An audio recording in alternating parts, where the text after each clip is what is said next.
Bangladesh T20 world కప్‌లోకి తన జట్టుని పంపించడానికి భద్రతాపరమైనటువంటి సమస్యలున్నాయి భారత్‌లో. కాబట్టి మా జట్టుని పంపించలేము అని చెప్పినటువంటి ఆ దేశం ఇప్పుడు ఆసియా ఈ షూటింగ్ ఛాంపియన్‌షిప్‌కి మాత్రం పంపిస్తుంది తన జట్టుని. ఢిల్లీలో ఫిబ్రవరి 2వ తారీఖు నుంచి జరగబోతున్నటువంటి ఈ ఛాంపియన్‌షిప్‌కి ఎందుకు పంపించుతుంది అంటే ఇద్దరేనంట. దానికి సంబంధించి బంగ్లాదేశ్ స్పోర్ట్స్ సెక్రటరీ మహబూబ్ ఉల్ ఆలం మాట్లాడుతూ షూటింగ్ టీంలో ఒక్క షూటరు, ఒక్క కోచ్ మాత్రమే ఉంటారని, వారి భద్రతకు ముప్పు లేదని భావించే ఈ నిర్ణయం తీసుకున్నామని తెలిపారు. షూటింగ్ ఇండోర్ గేమ్ కావడంతో ప్రేక్షకుల సంఖ్య పరిమితంగా ఉంటుందని చెప్పారు.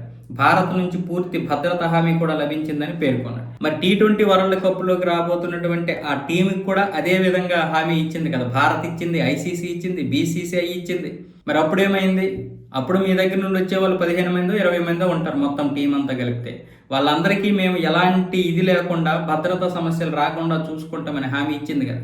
మరి ఎందుకు ఆడలేకపోయారు మీరు? అంటే ఇప్పుడు వీళ్ళిద్దరికి మాత్రం ఎటువంటి సమస్య లేదని నువ్వెలా అనుకుంటావు? అంటే ఇది కావాలనే జరిగినటువంటి ఒక పక్కా ప్లాన్తో జరిగింది. కానీ ఎవరికి నష్టం?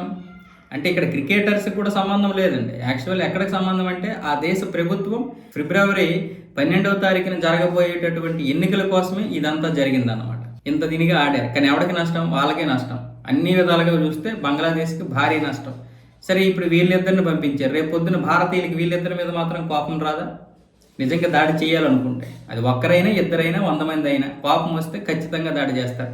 కానీ భారతీయులు అలాంటి వాళ్ళు కాదు కదా, అంత మూర్ఖంగా ఉండరు కదా. మూర్ఖంగా ఉండేటటువంటి వారు ఎవరో అందరికీ తెలుసు.